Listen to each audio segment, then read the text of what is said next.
The morning fog rolled off Lake Washington like a gray blanket, obscuring the Seattle skyline and casting the city in the kind of ethereal light that made everything look like a dream sequence. From my corner office on the 40th floor of the Columbia Center, I watched the mist swirl around the Space Needle and wondered how something so beautiful could exist on such a devastating day. My name is David Harrison. I'm 36 years old, and I work as the managing director of Harrison Financial Services, the investment firm I built from nothing over the past 12 years. Most people would describe my life as successful by any reasonable measure. 7-figure annual income, penthouse apartment in Belltown, a portfolio of commercial real estate that spans 3 states. I've been featured on the cover of Seattle Business Magazine twice, spoken at conferences across the country, and built a reputation as one of the most innovative financial advisors in the Pacific Northwest. But success feels meaningless when you're preparing to bury your twin sister. The view from my office encompassed the entire Elliott Bay waterfront, from the industrial terminals in the south to the ferry docks that connected Seattle to the Olympic Peninsula. On clear days, I could see Mount Rainier rising like a white sentinel beyond the city's southern horizon, its glacial peak catching the morning light in ways that reminded me why I had chosen to build my life in this corner of the country. Seattle was a city that rewarded ambition and innovation, where technology companies and financial services firms created wealth at a pace that would have been unimaginable a generation earlier. Harrison Financial Services occupied the entire 39th and 40th floors of the Columbia Center, with conference rooms that offered panoramic views of the Puget Sound and office spaces designed to impress clients who trusted us with portfolios worth tens of millions of dollars. I had built the firm from a one-person operation working out of a shared office space in Pioneer Square to a company that managed over $2 billion in assets and employed 43 people who specialized in everything from retirement planning to complex international investments. The success had not come easily.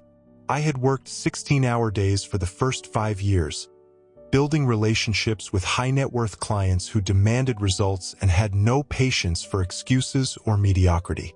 I had studied every aspect of financial markets, from domestic equity strategies to emerging market bonds to alternative investments that most advisors did not understand well enough to recommend.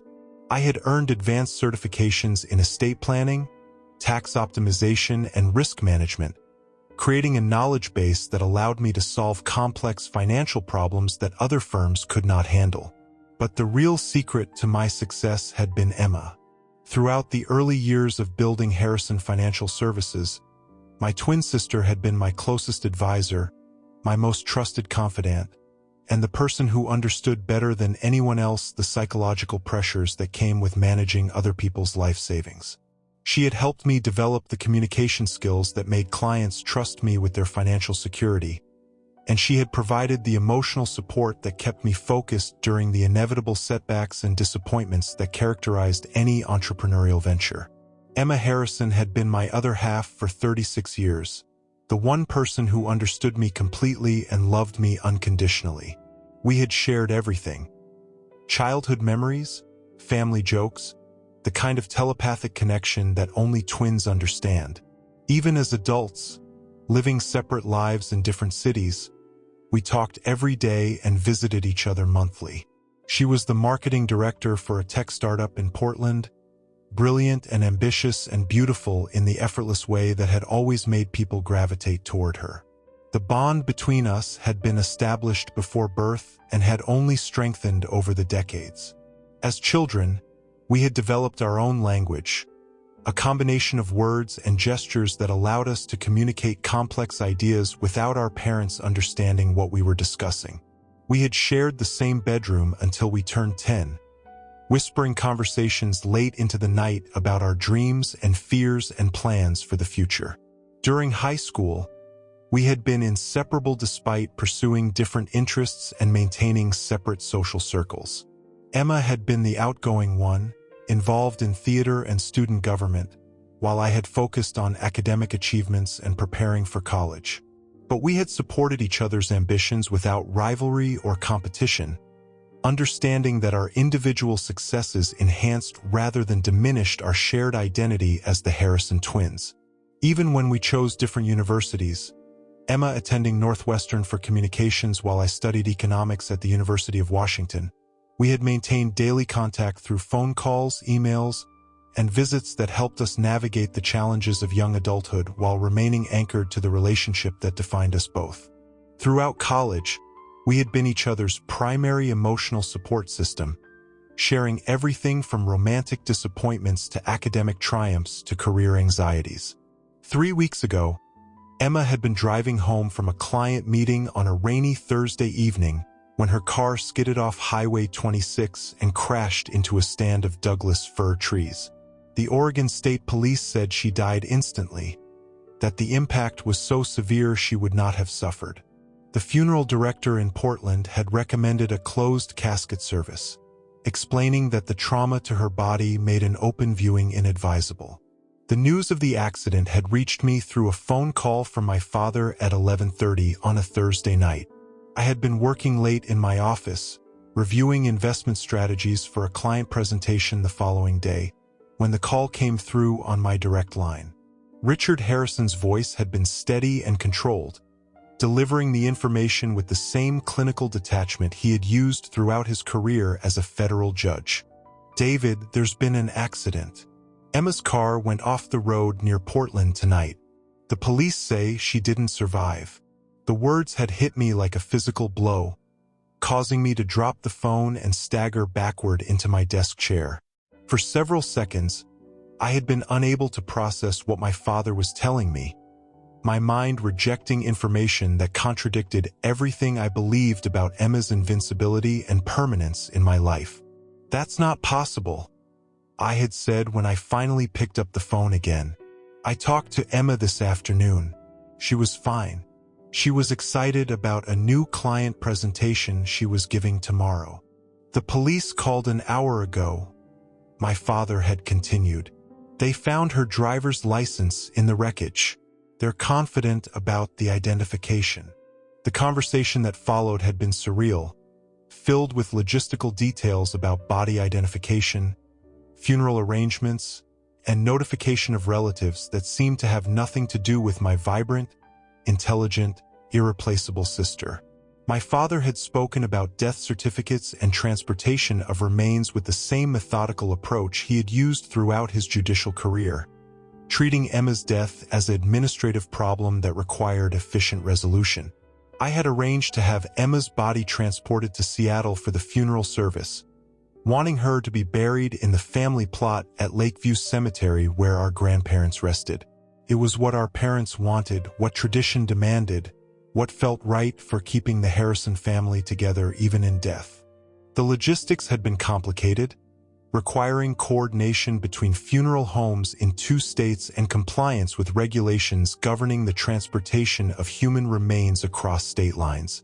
The memorial service was scheduled for 2 o'clock at First Presbyterian Church, the same Gothic revival sanctuary where Emma and I had been baptized as infants and confirmed as teenagers. I had spent the past 3 weeks planning every detail: the flowers, the music, the reception afterward at the Fairmont Olympic Hotel.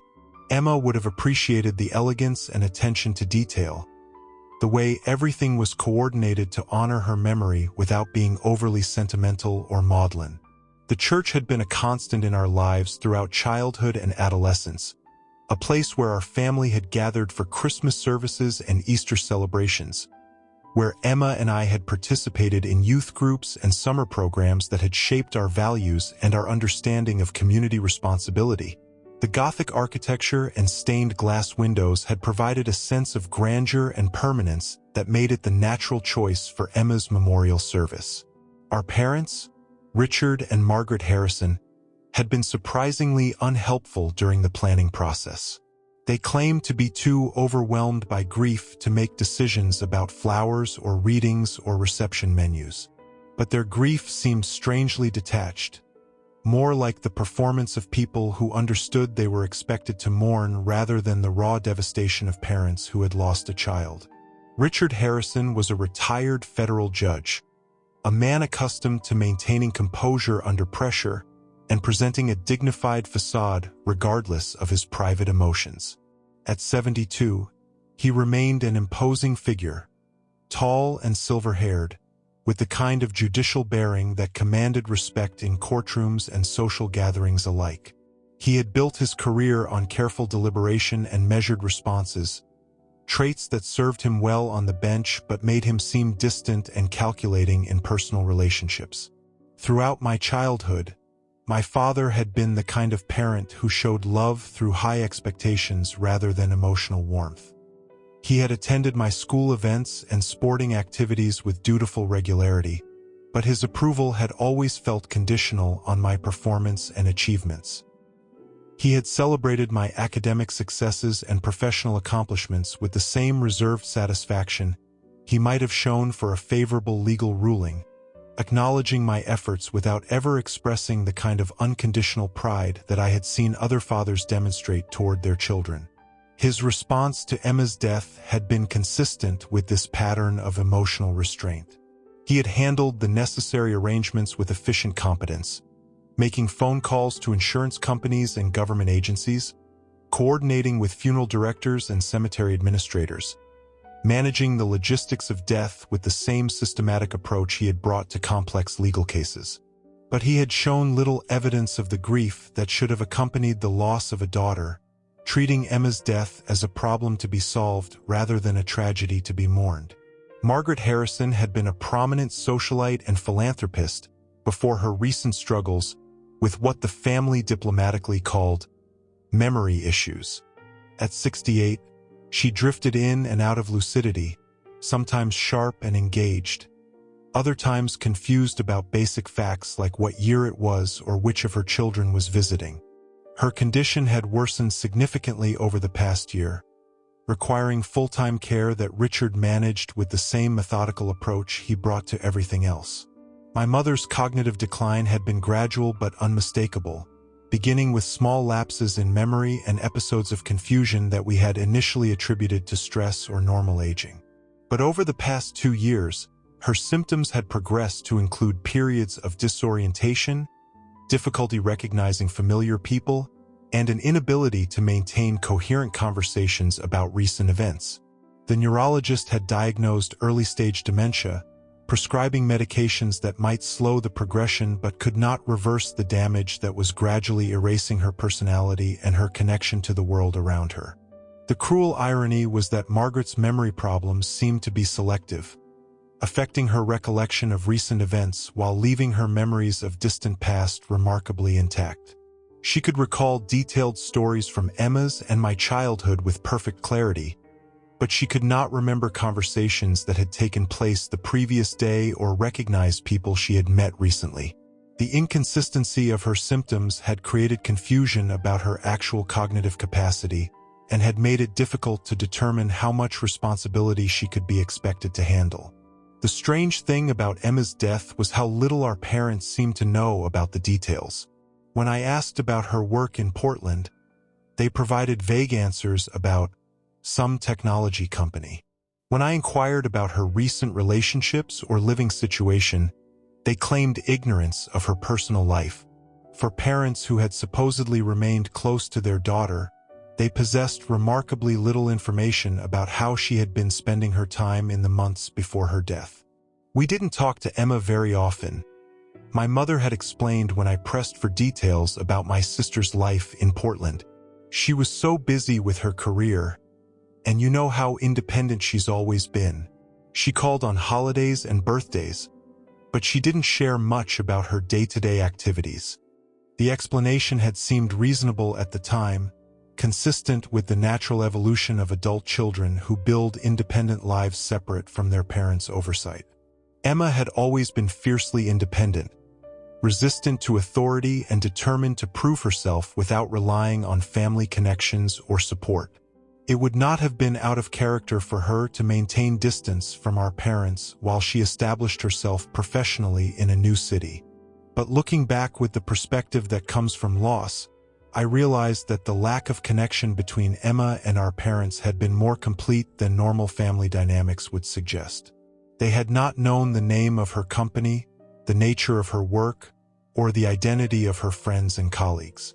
They had not visited her apartment or met her romantic partners or participated in any aspect of her life in Portland. For parents who claimed to love their daughter, they had maintained remarkably little involvement in her adult life. But grief affected people differently, and I assumed their detachment was a defense mechanism against pain too overwhelming to process directly. Richard had always been emotionally reserved, and Margaret's cognitive decline made it difficult to gauge her true feelings about anything. I focused on honoring Emma's memory rather than analyzing our parents' response to her loss. The morning of the funeral had dawned gray and misty, with the kind of Pacific Northwest weather that matched my emotional state. I had awakened in my penthouse apartment at 5:30, unable to sleep despite the exhaustion that had characterized the past 3 weeks. I had made coffee and stood on my balcony, watching the sunrise gradually burn through the fog that blanketed Elliott Bay, trying to prepare myself emotionally for the ordeal of burying my twin sister. The church began filling with mourners at 1:30. Colleagues from my firm, Emma's friends from college, neighbors and family friends who had known the Harrison twins since childhood. I stood at the front of the sanctuary greeting people and accepting condolences, playing the role of the surviving twin with the same professional competence I brought to client presentations and board meetings. "David, I'm so sorry for your loss," said Jennifer Walsh, my assistant at the firm. "Emma was such a vibrant person. I remember when she visited the office last Christmas, how she made everyone laugh during the holiday party." I thanked Jennifer and accepted her hug, but something about her comment nagged at me. Emma had not visited my office last Christmas. In fact, she had missed our family Christmas celebration entirely, claiming she was sick with the flu and could not travel. I had been disappointed but understanding, sending her gifts by overnight delivery and promising to visit Portland as soon as the holidays were over. But like so many promises in the past year, that visit had never happened. Work had been consuming, with several major acquisitions requiring my attention through the winter and spring. By the time my schedule cleared enough for a personal trip, Emma's communication had become sporadic and brief. Our daily phone calls had dwindled to weekly check-ins, then bi-weekly conversations that felt increasingly strained and superficial. The gradual deterioration of our communication had been so subtle that I had not recognized it as a pattern until after Emma's death forced me to examine our relationship with the clarity that comes from loss. Looking back, I could see that Emma had been gradually withdrawing from our relationship over the past year. She declined invitations to visit Seattle, made excuses to avoid family gatherings, and spoke in generalities when I asked about her life in Portland. At the time, I had attributed her distance to the natural evolution of adult siblings who were building independent lives. Emma had always been the more adventurous twin, eager to explore new experiences and establish her own identity separate from our shared childhood. I had assumed that her reduced communication reflected her excitement about new opportunities and relationships rather than any problem with our family dynamics. But now, standing at her funeral and trying to make sense of the fragments of information I had about her final year, I wondered if there had been something more significant happening that I had failed to recognize or address. Had Emma been dealing with problems that she felt unable to share with me? Had she been protecting me from knowledge that she thought would be harmful or dangerous? Had our parents' lack of involvement in her life been a symptom of larger family dysfunction that I had been too blind or too busy to notice? The service began promptly at 2 o'clock with a processional hymn that Emma had loved since childhood. "Be Thou My Vision," played on the massive pipe organ that filled the sanctuary with sound both beautiful and mournful. The closed casket sat at the front of the church, covered with white lilies and roses that perfumed the air with the heavy sweetness of funeral flowers. The choice of music had been mine, selected from memories of childhood Sunday services when Emma and I had sat in the same pew with our parents, sharing hymnals and whispering comments about the sermon when we thought no one was listening. Emma had always been drawn to the more traditional hymns, the ones with complex harmonies and theological themes that reflected centuries of Christian worship.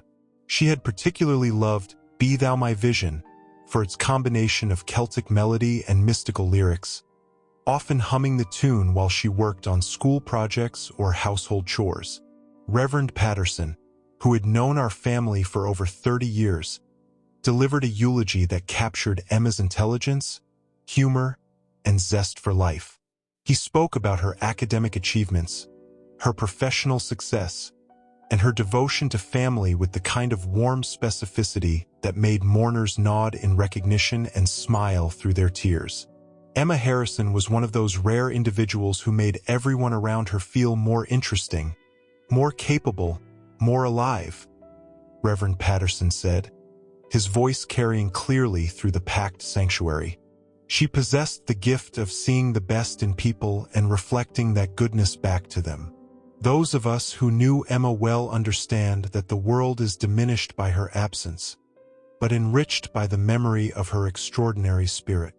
The words captured something essential about Emma's character that I had always recognized but had never been able to articulate clearly. She had possessed an unusual ability to make other people feel valued and appreciated, to see potential and possibility in situations where others saw only problems and limitations. Throughout our childhood and adolescence, Emma had been the twin who encouraged shy classmates to participate in group activities, who defended unpopular kids from bullying, who found ways to include everyone in games and social gatherings. This gift had served her well in her professional life, where her ability to understand and motivate people had made her an exceptionally effective marketing director. She had specialized in campaigns that emphasized human connection and authentic storytelling, helping technology companies communicate their value in ways that resonated with ordinary consumers rather than just technical specialists. Her work had been featured in industry publications and had earned recognition from professional organizations that celebrated innovation in marketing communications. I found myself crying during the eulogy, not just from grief but from gratitude for the way Reverend Patterson had captured the essence of who Emma had been. She did make people feel more alive when they were around her.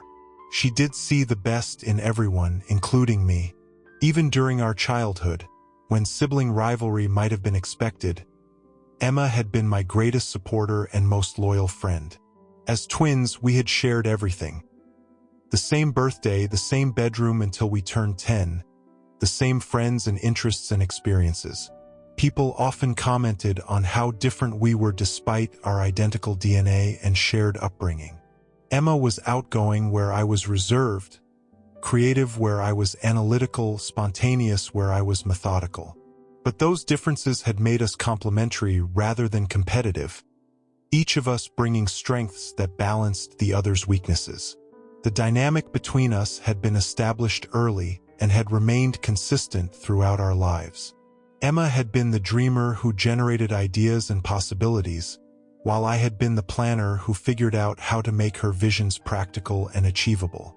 She had provided inspiration and motivation, while I had supplied organization and follow-through. Together, we had been able to accomplish things that neither of us could have achieved independently. This complementary relationship had been particularly valuable during the early years of building Harrison Financial Services, when Emma's insights about human psychology had helped me understand how to communicate complex financial concepts in ways that clients could understand and trust. She had taught me to listen for the emotional subtext in clients' questions and concerns, to recognize when someone was asking about investment strategies but was really worried about their ability to provide for their family's security. The congregation sang Emma's favorite hymn, Amazing Grace, and I was transported back to Sunday mornings in this same church when we were children. Emma had always sung louder than everyone else, unself-conscious and joyful in her worship. She would nudge me when I forgot the words, sharing her hymnal and smiling encouragement when I hit the wrong notes. Even as teenagers, when church attendance became more obligation than inspiration, Emma had maintained her enthusiasm for the music and ritual that connected us to something larger than ourselves. The memory of Emma's voice raised in song brought fresh tears to my eyes, Not just because I would never hear her sing again, but because I realized how many small moments of connection and joy I had taken for granted during the 36 years we had shared. The casual conversations, the shared jokes, the comfortable silences that came from being with someone who understood you completely. All of these had been lost when Emma died, leaving me with memories that felt both precious and insufficient. After the service, the pallbearers carried Emma's casket to the hearse that would transport her to Lakeview Cemetery for the graveside committal.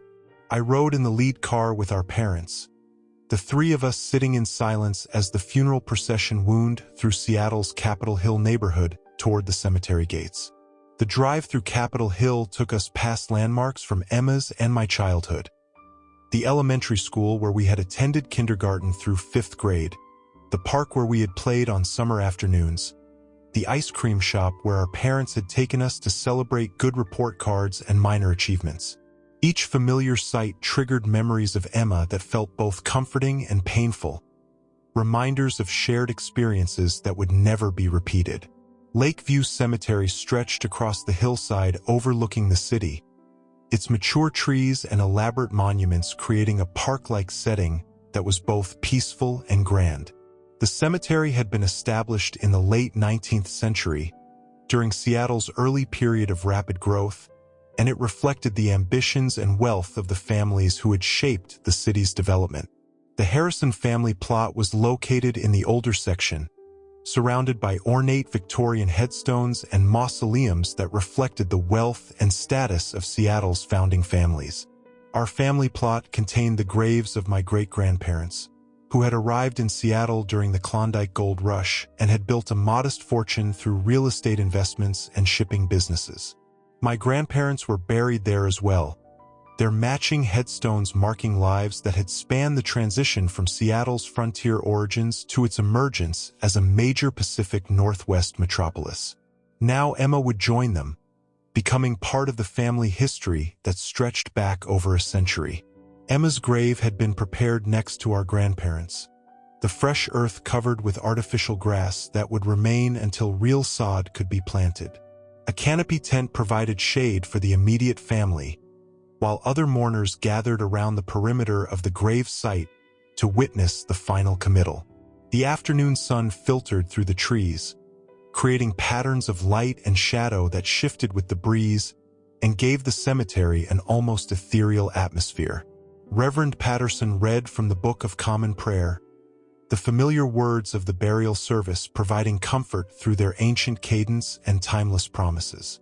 In the midst of life we are in death. From whom can we seek help? From you alone, O Lord, who by our sins are justly angered. Holy God, holy and mighty, holy and merciful Savior, deliver us not into the bitterness of eternal death.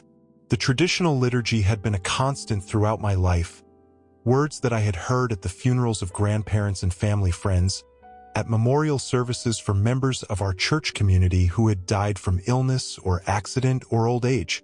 The formal language provided a sense of continuity and permanence that transcended individual loss, connecting Emma's death to the larger human experience of mortality and grief that stretched back through generations.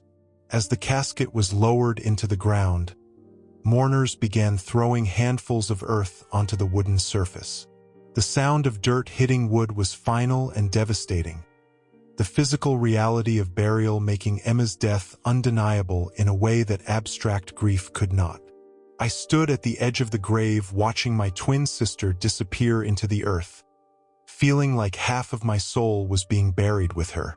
The ritual of throwing earth onto the casket was both ancient and deeply personal, a symbolic gesture that marked the transition from life to death and from presence to memory. Each handful of soil represented a final goodbye, an acknowledgement that Emma's physical existence had ended and that our relationship would continue only through memory and legacy. That was when my phone buzzed with a text message. The timing was inappropriate and jarring. I had silenced my phone before the service, but had forgotten to turn off text notifications completely. The buzz was subtle but noticeable, and I felt embarrassed about the interruption during such a solemn moment. Several mourners glanced in my direction with expressions of mild disapproval, understanding that technology had no place during the sacred ritual of burial. I ignored the phone and focused on the committal service, which was nearly finished. Reverend Patterson spoke the final blessing. "Rest eternal grant to Emma, O Lord, and let light perpetual shine upon her. May her soul, and the souls of all the departed, through the mercy of God, rest in peace. Amen." The congregation responded with Amen, and people began moving away from the grave site toward their cars. The formal part of Emma's funeral was over. She was officially buried, officially at rest, officially gone from my life forever. The finality of the moment hit me with renewed force, the understanding that I would never again hear Emma's voice or see her smile or share the kind of intimate conversation that only twins can have. As mourners made their way toward the cemetery gates, expressing final condolences and promising to attend the reception at the Fairmont, I checked my phone to see who had sent the inappropriate text message. The number was unfamiliar, showing only as a sequence of digits without an associated name or contact information. The message was brief and shocking. "I'm alive. That's not me in the casket." I stared at the screen, certain I was misreading the words, or that someone was playing a cruel and tasteless joke. But the message was clear and unambiguous. Someone claiming to be alive was telling me that the body we had just buried was not theirs. The words seemed to float on the screen, disconnected from reality, impossible to reconcile with what I had just witnessed. My hands shaking, I typed a response. "Who is this?" The reply came immediately. "Can't say. They're watching. Don't trust our parents." Our parents. The word "our" suggested that whoever was texting me claimed to be a family member. But the only family member who could legitimately use that pronoun was Emma, and Emma was dead. I had seen the death certificate, spoken to the Oregon State Police, arranged for the transportation of her body from Portland to Seattle. The idea that Emma could somehow be communicating with me from beyond the grave was impossible to accept, even as my phone continued to buzz with messages that seemed to come from her. I looked around the cemetery, searching for someone who might be watching me or monitoring my phone. Most of the mourners had left, and the cemetery workers were beginning to fill in Emma's grave with the mechanical efficiency of people who performed this task multiple times every day. Our parents were walking slowly toward the parking area, Margaret leaning heavily on Richard's arm as they navigated the uneven ground. I typed another message. "This isn't funny. Emma is dead." The response came back within seconds. "David, it's me. I know this is impossible to believe, but I need you to listen. Meet me tonight at Pike Place Market, the Starbucks on the second level at 9 o'clock. Come alone. Don't tell anyone about these messages." The text included details that only Emma would know. My middle name, the nickname she had called me since childhood, the inside joke about Pike Place Market being our secret meeting spot whenever one of us needed to talk without our parents knowing. Either this was really Emma, or someone had gone to extraordinary lengths to research our private family history. Pike Place Market had been our favorite place to meet throughout high school and college, a location that was public enough to be safe, but crowded enough to provide privacy for confidential conversations. We had spent countless Saturday mornings there during our teenage years, drinking coffee and walking through the vendor stalls while discussing everything from family problems to romantic relationships to career plans. The market had represented freedom and independence to us, a place where we could be ourselves without parental supervision or social expectations. But Emma was dead. I had seen her mangled car on the news. I had spoken to the Portland police detective who investigated the accident. I had signed papers authorizing the transportation of her body and the preparation for burial. Whatever was happening, it could not be Emma communicating with me from beyond the grave. Unless it was not beyond the grave at all. The thought hit me like a physical blow. What if Emma was not dead? What if the car accident had been staged? What if the body in the casket was not hers? What if our parents had been lying to me for the past 3 weeks about everything? The idea seemed insane, but it would explain so much. Richard and Margaret's strange detachment during the funeral planning, their lack of knowledge about Emma's recent life, their insistence on a closed casket service. It would explain why Emma had been withdrawing from me over the past year, why her communication had become sporadic and superficial. If Emma had been planning to fake her death, she would have needed to distance herself from me emotionally to make the deception more believable. But why would our parents fake Emma's death? What possible motive could they have for such an elaborate and cruel deception? The questions multiplied faster than I could process them, each possibility more disturbing than the last. If my parents were capable of staging Emma's death, what other lies had they told me? What other aspects of my life were built on deception and manipulation? I looked across the cemetery at Richard and Margaret Harrison, who were now standing beside their black Mercedes sedan in the parking area. They appeared to be waiting for me, probably expecting to ride together to the reception at the Fairmont. From a distance, they looked like grieving parents who had just buried their daughter. But if the text messages were real, they were actually criminals who had staged an elaborate hoax for reasons I could not yet understand. The possibility that my entire understanding of my family was based on lies was too overwhelming to process in a public cemetery surrounded by other mourners.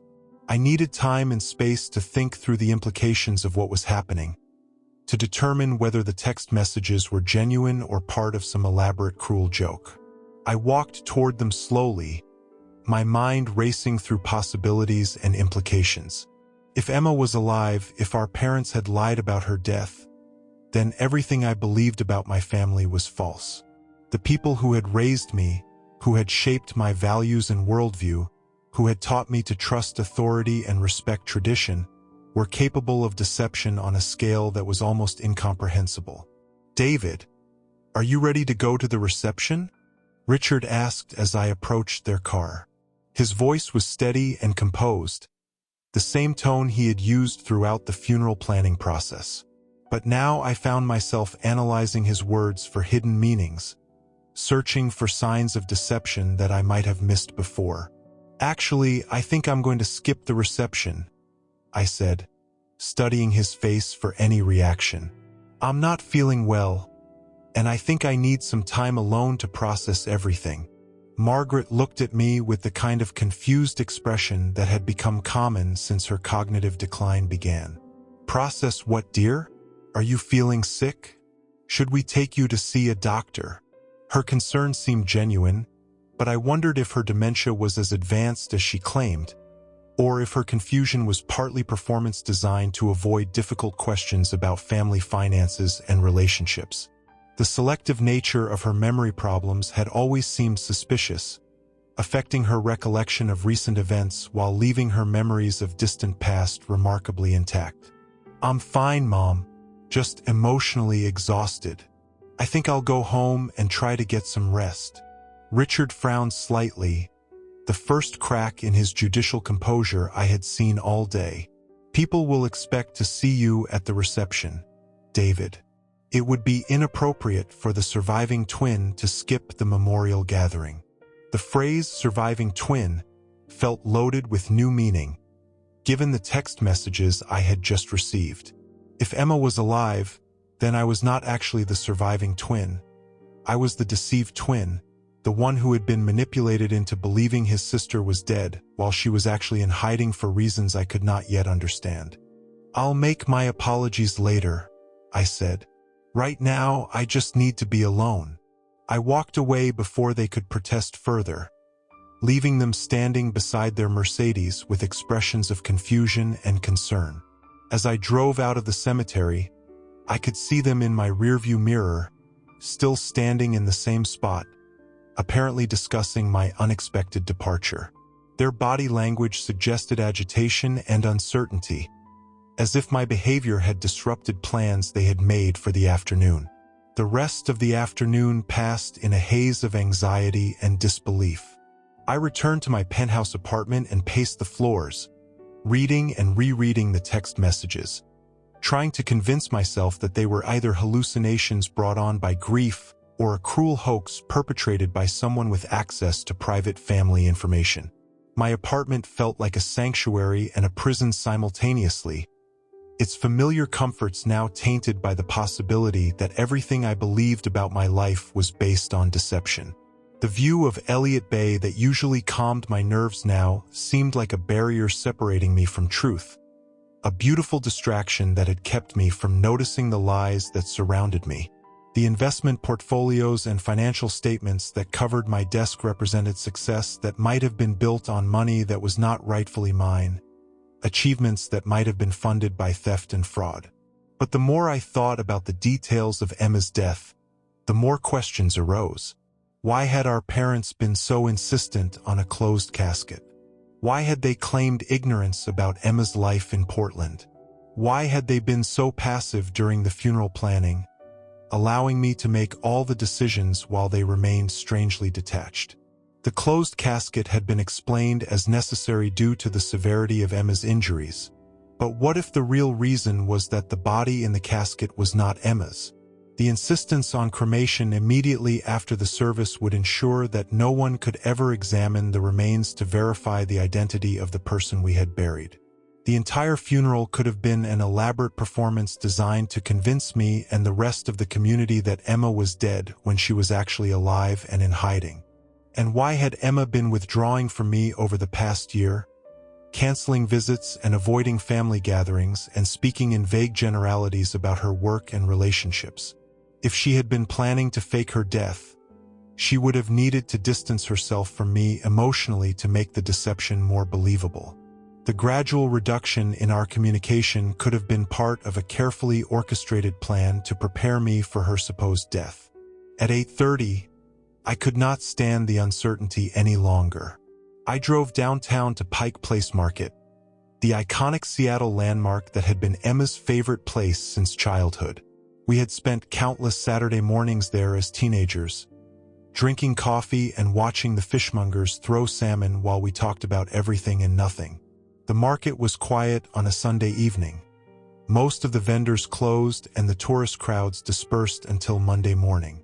But the Starbucks on the second level remained open, serving coffee to a sparse collection of customers who looked like locals rather than visitors. The familiar sights and sounds of the market brought back memories of Emma that felt both comforting and painful, reminders of conversations and shared experiences that I had thought were lost forever. I ordered a black coffee and found a table in the corner where I could watch the entrance without being easily observed. The coffee was too hot and too bitter, but I sipped it anyway, needing something to do with my hands while I waited to discover whether the text messages had been genuine or part of some elaborate cruel joke. At exactly 9 o'clock, a young woman with short brown hair and glasses entered the coffee shop, looked around briefly, and walked directly to my table. For a moment, I thought I was seeing a stranger who had mistaken me for someone else. But as she got closer, I recognized something familiar in her movement and posture, something that made my heart race with impossible hope. It was Emma, not someone who looked like Emma, not a woman with similar features and the same general build. It was my twin sister, unmistakably and undeniably alive, sitting across from me in a Seattle Starbucks 3 hours after I had attended her funeral. "Hello, David," she said quietly, her voice the same warm contralto I had been hearing since we shared the womb. I stared at her, speechless. She looked different than I remembered. Thinner, older somehow, with worry lines around her eyes that had not been there a year ago. Her hair was shorter and darker, as if she had been trying to change her appearance. But her eyes were the same green as mine, and her smile was the familiar expression that had comforted me through childhood nightmares and adolescent heartbreaks. The reality of seeing Emma alive was more overwhelming than any emotion I had experienced since receiving news of her death. Relief, anger, confusion. and joy crashed over me in waves that left me unable to speak or think clearly. The sister I had been mourning for 3 weeks was sitting across from me, real and present and alive, but her presence raised more questions than it answered.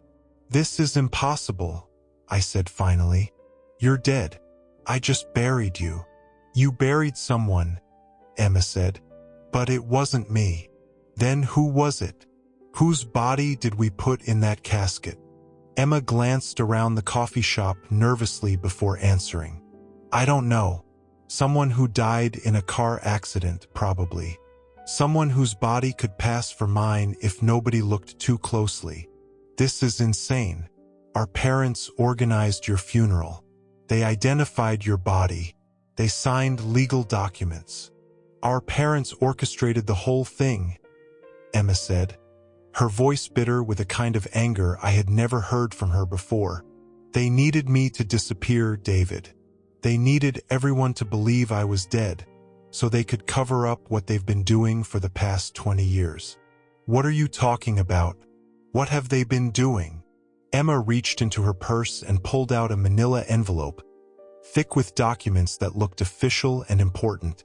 She pushed it across the table toward me with the urgency of someone who needed to share information that could not wait for a more convenient time. "Read these tonight," she said, "but don't go home afterward. They'll be watching your apartment, and if they know we've met, both of our lives will be in danger." "Emma, you're scaring me. What is this about?" "It's about money, David. It's always been about money. Our trust funds, our grandparents' estate, the investments that were supposed to be ours when we turned 35. My 35th birthday had been 8 months ago. Emma's would have been the same day, obviously, since we were twins. I had not received any inheritance, had not been notified about trust funds or estate distributions. As far as I knew, our grandparents had left their money to charitable foundations rather than family members. The mention of trust funds and inheritances was completely new information to me, contradicting everything I had been told about our family's financial situation throughout my life. My parents had always claimed to live modestly on my father's judicial pension and my mother's social security benefits, describing themselves as middle-class retirees who had saved carefully but had no significant wealth to pass on to their children. "I don't understand," I said. "What trust funds? What inheritance?" "Exactly," Emma said grimly. "You don't understand because they've been lying to you your entire life, just like they lied to me until I accidentally discovered the truth."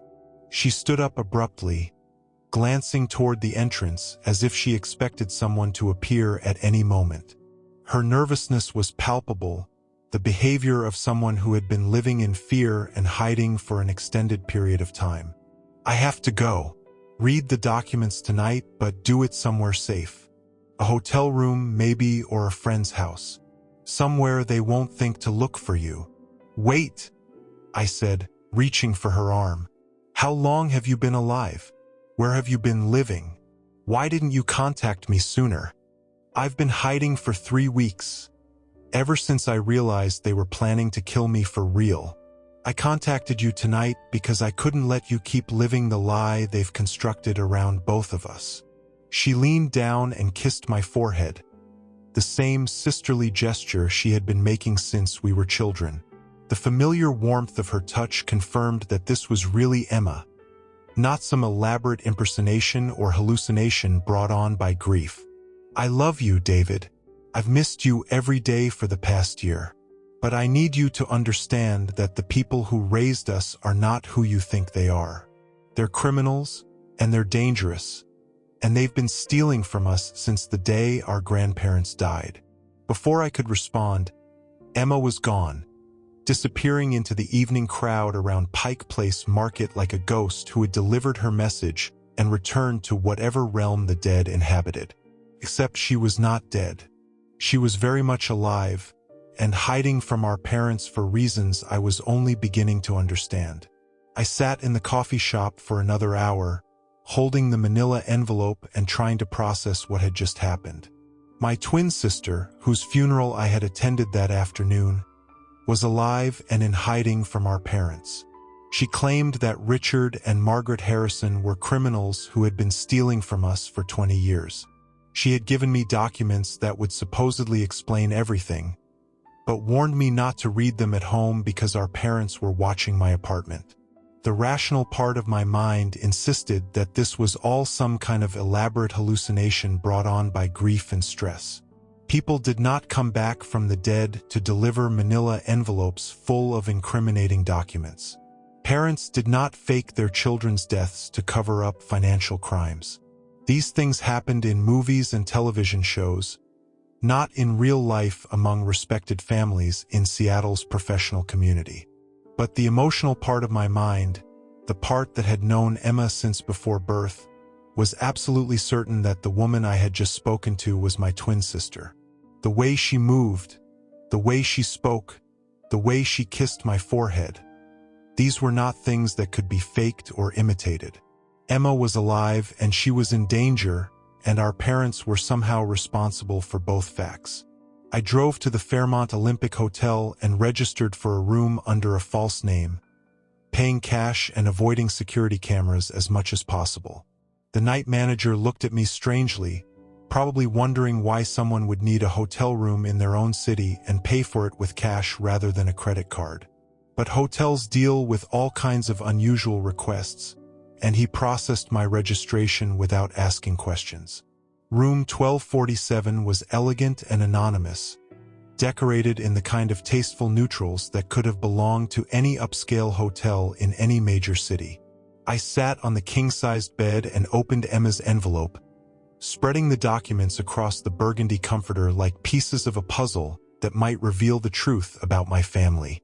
The first document was a copy of our grandmother's will, dated 15 years ago and bearing the official seal of the King County Superior Court.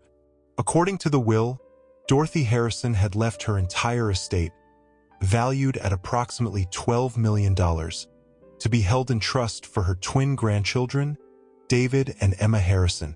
The money was to be managed by professional trustees until we reached the age of 35, at which point we would receive complete control of our inheritance.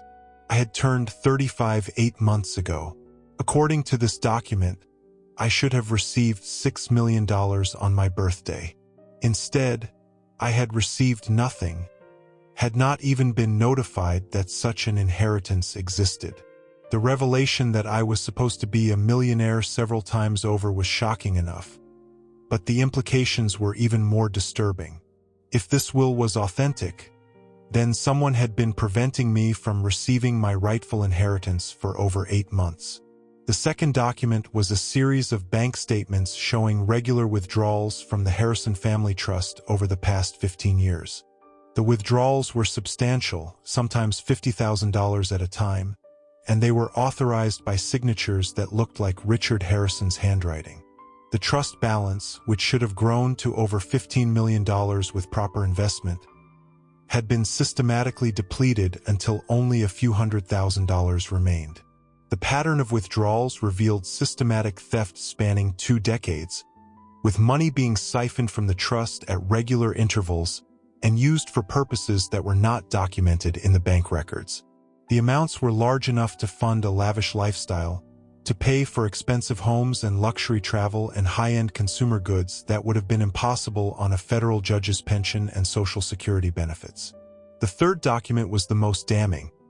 A copy of a legal petition filed by Richard Harrison requesting guardianship over his adult children due to their alleged mental incapacity. The petition claimed that both Emma and I suffered from severe developmental disabilities that prevented us from managing our own financial affairs.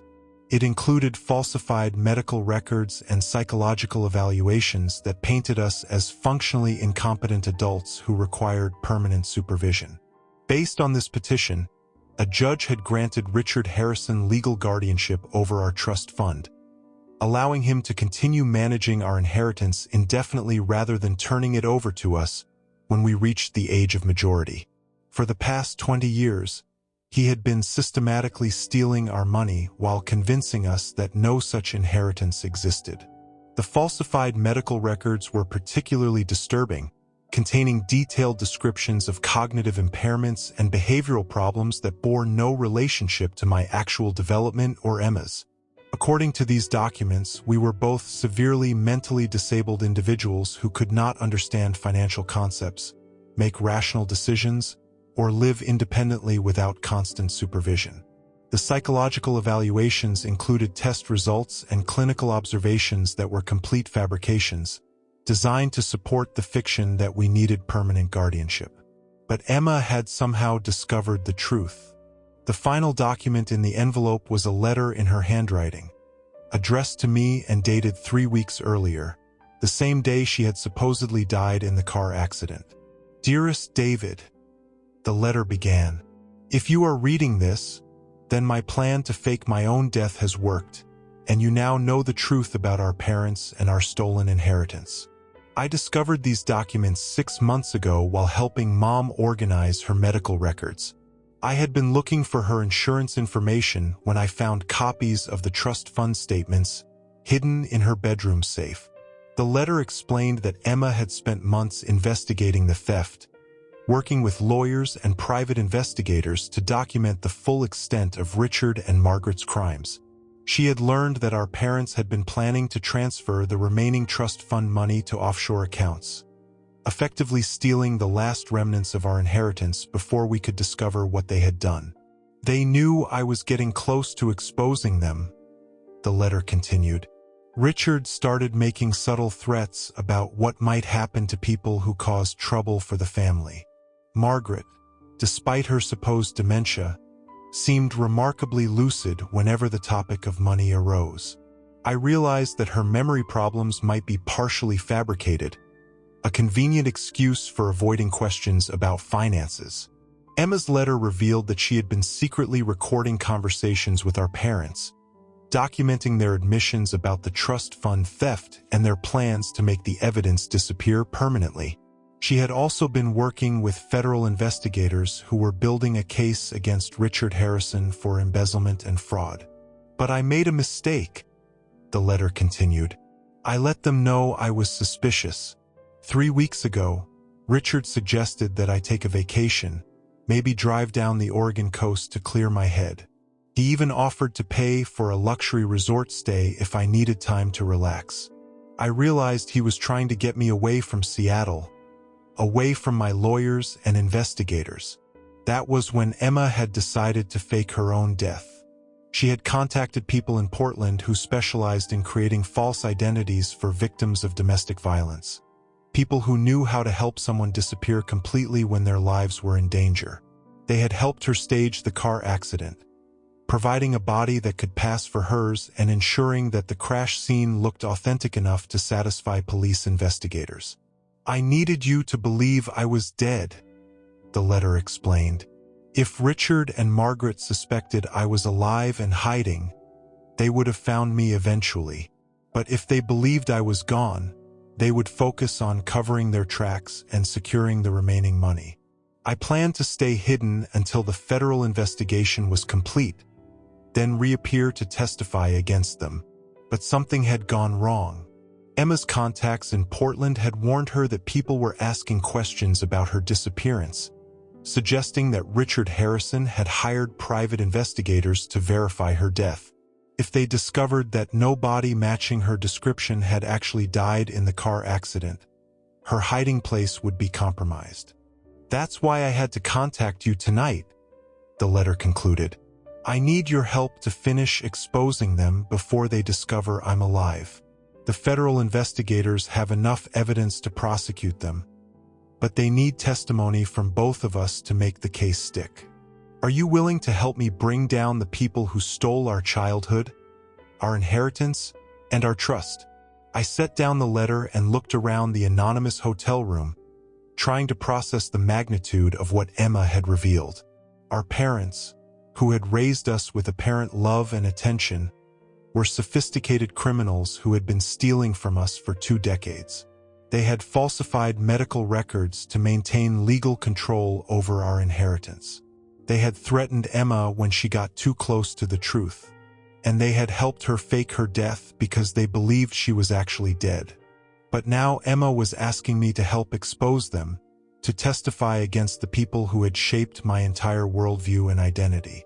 Everything I believed about family loyalty, filial obligation, and respect for authority was based on the assumption that Richard and Margaret Harrison were honorable people who deserved my gratitude and obedience.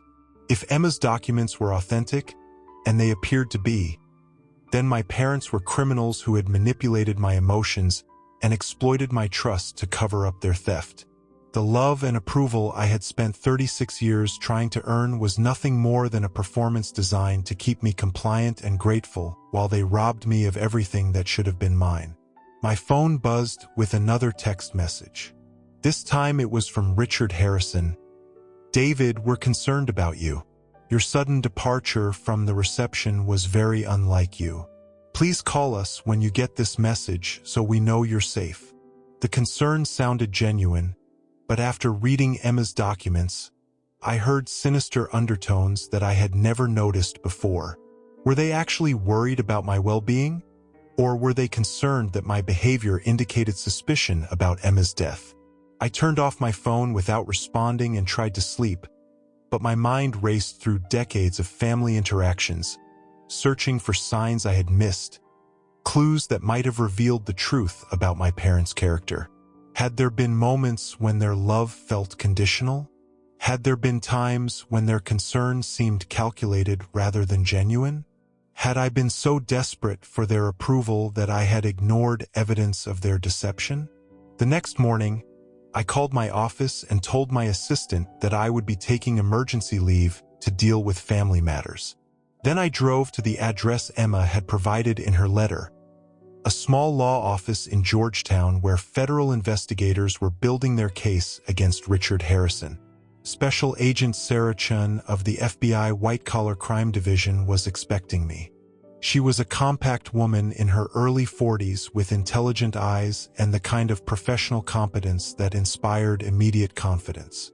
Her office was lined with law books and case files, including a thick folder labeled Harrison Family Trust Investigation.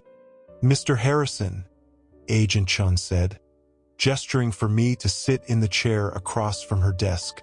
"Your sister told me you might be contacting us once you learned the truth about your parents' activities." "Is Emma safe?" I asked. "She's in federal protective custody.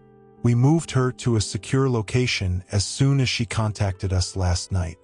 She's fine, but she's been living under considerable stress for the past 3 weeks." Agent Chun opened the Harrison file and showed me additional documents that Emma had not included in her envelope. Bank records, investment statements, and correspondence that painted a detailed picture of systematic theft spanning 2 decades. "Your father has been very clever," Agent Chun explained. "The trust fund theft was technically legal because he had been granted guardianship based on falsified medical records. But the falsification itself is a federal crime, as is the misappropriation of funds intended for your benefit." "How much did they steal?" "Approximately $11 million over 20 years. Your grandmother's original bequest, plus investment returns that should have grown the trust to over $15 million. I sat in the agent's office learning about crimes that had shaped my entire life without my knowledge.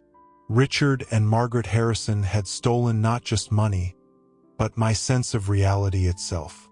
They had convinced me to be grateful for a childhood that was paid for with my own inheritance. They had manipulated my emotions to keep me from questioning their authority or investigating my family's finances. "We need your testimony to complete our case," Agent Chun said. "Emma's evidence is substantial, but having both twins testify about the deception will make our case much stronger." "What happens to them if they're convicted?" "Federal charges for embezzlement and fraud typically carry sentences of 10 to 20 years. Your father's judicial position makes his crimes particularly egregious, so he's likely to receive the maximum penalty, 20 years in federal prison. For people in their 70s, that was essentially a life sentence. I would be condemning the people who raised me to die behind bars, regardless of what they had done to me." But they had not just stolen money. They had stolen my identity, my understanding of who I was and where I came from. They had convinced me to be grateful for their theft while systematically robbing me of everything that should have been mine. "I'll testify," I said. The federal investigation moved quickly once I agreed to cooperate. Within a week, Richard and Margaret Harrison were arrested at their Bellevue home and charged with conspiracy, embezzlement, and filing false documents with federal agencies. The local news covered the story with the kind of breathless excitement that accompanies the downfall of prominent community figures. Richard Harrison, the respected federal judge, led away in handcuffs. Margaret Harrison, the philanthropist and socialite, confused and frightened as FBI agents searched her home. The Harrison twins, thought to have been orphaned when Emma died, reunited when it was revealed that her death had been faked to escape their parents' criminal conspiracy.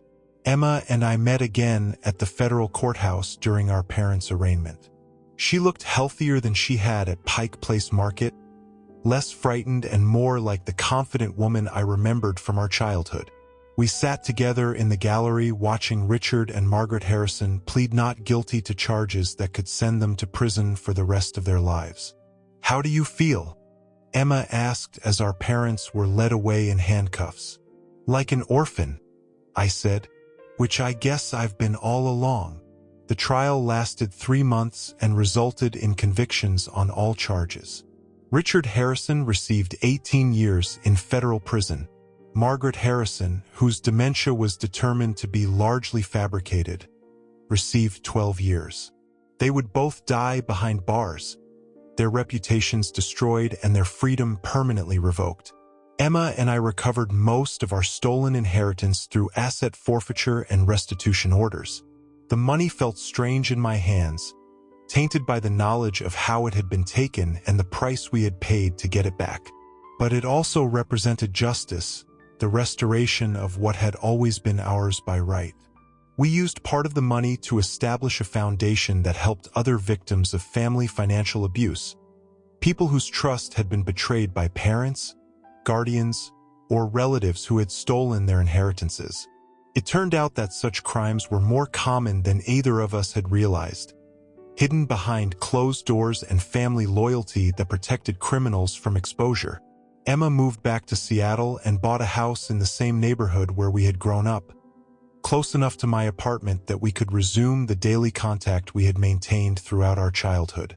We were twins again, reunited after a year of forced separation and a lifetime of unknowing victimization.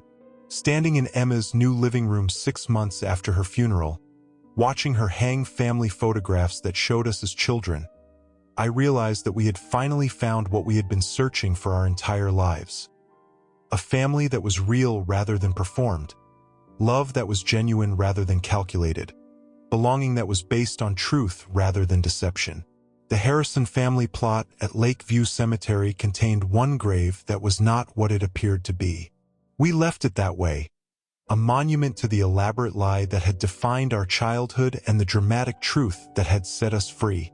Some secrets were worth preserving, especially when they marked the end of deception and the beginning of authentic life. Emma was alive. Our parents were criminals. And for the first time in 36 years, we knew exactly who we were and where we belonged. Thank you for walking this journey with me. Before you go, I've left 2 more stories here on your screen, both from men who discovered that family isn't always who you're born to. It's who stands by you when the truth comes out. Click on whichever one calls to you. And if you want to join our community of people who understand what it's like to be the outsider looking in, that notification bell is your invitation. Until tomorrow, remember your story matters, even if they tried to erase it.